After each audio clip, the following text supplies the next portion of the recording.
Ang Golden Gates kasi, sa totoo lang, na-establish yan yun nung late 1980s. Parang naging talk of the town na. Itinuring na rin kami ng LGBT community na icon na talaga na kabadingan.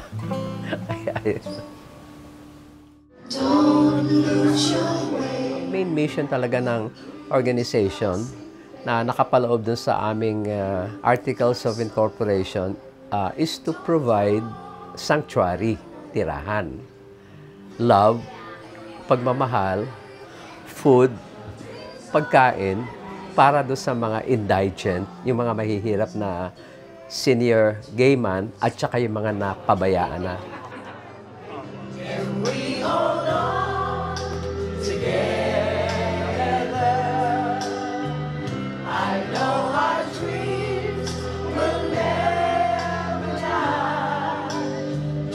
Mamatay kasi yung aming founder noong May 18, 2012.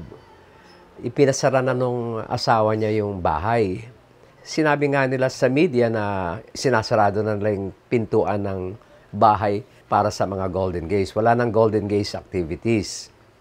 Kaya, syempre, pagbalik namin, no choice kami kundi umalis dahil kasi hindi na nga kami pinayagan magstay. So, ang nangyari noon, na-displace yung mga lolas. Sinabihan ko lang muna na doon muna yung iba sa mga distant relative ninyo. Gagawa ako ng paraan para mabuo uli yung mga Golden Gays. Napaka-importante syempre ng bahay. Yung shelter na yan talaga, malaking bagay para sa mga lolas dahil unang-una, kung magkakaroon kami ng sarili naming permanenteng shelter talaga, magkakaroon pa rin kami ng pagkakataon na pagdagdag o kaya makapag-adapt ng mga bagong senior gay men na talaga nangangailangan din ng tulong. Yung mga indigent senior gay men.